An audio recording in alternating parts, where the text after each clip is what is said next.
Okay, if it is Wednesday at 3 o'clock Eastern Time, that can mean just one thing. It's time for the goRIA live stream. And as we do normally on these weekly live streams, we like to put a spotlight on what is new on www.goria.com. And as you might guess, what's new this week is we have a podcast that just dropped this morning with Jamie Hopkins. Jamie, thanks for joining us here today. Hey, Chuck, good to see you. Thanks for having me on. You bet. It's great to have you here. It was really a lot of fun to do that recording with you just a couple of weeks ago. And it's ready to be dropped, or has been dropped, I should say, this morning. So before we get into that, a little quick promo, but an important one that actually ties in with Jamie as well. June 13th, we are going to have the goRIA virtual masterclass. And that's going to be a half-day event, literally with everything you want to know, kind of compacted into a half-a-day virtual series of sessions about going RIA. Whether you want to build your own RIA, we'll give you the technical know-how, or at least a start on that for that purpose. And also, if you want to plug into an RIA, we're going to show you how to do the economics, what's a good deal, what's not a good deal, what to look for, what to avoid. So again, that's going to be on June 13th, virtual. Look out for the registration. It'll be up on goRIA.com in just a couple of weeks. So this is more of a save the date. Okay. Well, with those housekeeping matters out of the way, the podcast that dropped today with Jamie Hopkins was about trust services. And one of the many things I like about the RIA space is the flexibility to do things. And this is kind of almost like a series that's evolving into things you could bolt on to your RIA. You could bolt on tax services. You could bolt on insurance services. And of course, we talked about bolting on trust services, which I think is hugely important, especially with the big generational wealth transfer that's going to come down the pike. If you're not in the trust department services, I promise you some other advisor is. So with all that said, Jamie, give the audience, if you would, please, a little taste of what you shared with us on the podcast. Well, thanks. And I think as we see this world move to more comprehensive planning as kind of that centerpiece, wrapping in all the things that clients need, if you look at what clients are asking for, they're asking for estate planning, trust, banking, tax services. They're actually a couple of the highest ones, and a couple of the ones with the biggest gap between what's being delivered from RIAs today and what clients are looking for as a service. So eventually those services, those needs are going to be fulfilled, and RIAs and advisors are well positioned to be that trusted professional.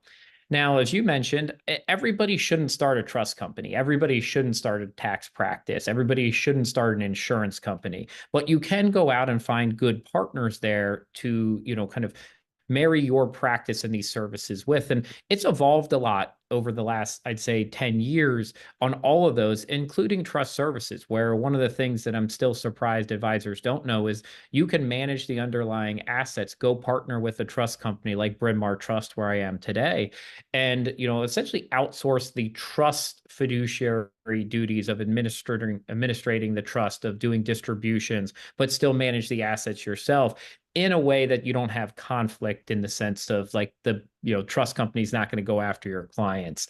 And that's really important to know, because you don't want to bring that kind of risk inside your business, but you do need to find good partners to be able to deliver this service, especially if something happens with Tax Cut and Job Act over the next year and a half, and we see maybe exemptions come back down. We're going to have a lot more people worried about estate taxes, and trusts are going to fill part of that gap.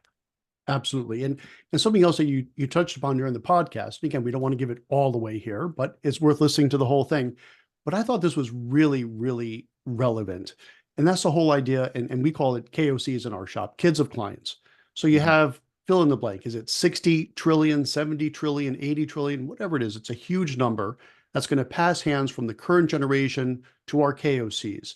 And boy, I tell you what, some of the suggestions you had for utilizing and leveraging a trust partner for that, I thought was really valuable. Can you touch upon that a little bit, please? Yeah, it's a great point. Look, trusts are transfer vehicles often, right? Whether intergenerational or between business owners or to the next generation, they're about control and structure. And so when we see this wealth passing, a lot of this wealth is going to end up in trusts. And so I think that advisors want to be part of that conversation, not left out. This can also help protect people, special needs trusts, great deal of planning going into that. We're going to see more and more of that into the future too. It's still an underserved area when you look out across this country. How many people, actually have family members deal with that and should be looking at transfer vehicles that can help with it. And then finding a trusted partner to walk alongside you as an advisor, I think is really important. And you're probably listening to this. It's you don't necessarily need 100 partners here. You might need 2 to 3 really good ones to service all of your clients' needs. But you want to be part of those conversations. Eventually, wealth is going to transfer, and it's either going to transfer with your guidance or away from your guidance. And so to me, you Right. need to be a part of that conversation. And that's what we're positioning ourselves as RIAs today, as financial advisors and financial planners, is part of that centerpiece. That's shifted, I think, over the years, but we really say, hey, we're going to help coordinate all these services. So I think following through with that, finding the right partners is really important. I think that's great advice. And something else we like to do on this show is really compare and contrast the RIA space from the broker-dealer space. So do the broker-dealer, especially the wirehouses, and a lot of the independents for that matter, do they have trust departments? Yes. Do you have choices? No, that's the trust department. You get what you get and you can't get upset, right? So that's your option. But as I say all the time, the beauty of the RIA space is if you want to bolt on a trust department, if you want to build one, God bless, you could do that too. Not my cup of tea, right? I'm looking for a good partner. And Jamie, as you know, we're looking to do this year as well as a shop. You have a number of different partners to choose from. And you could pick and choose not just one, and to your point, maybe 2 or 3 to really cover all the different aspects of the trust services that you would want to deliver to your clients.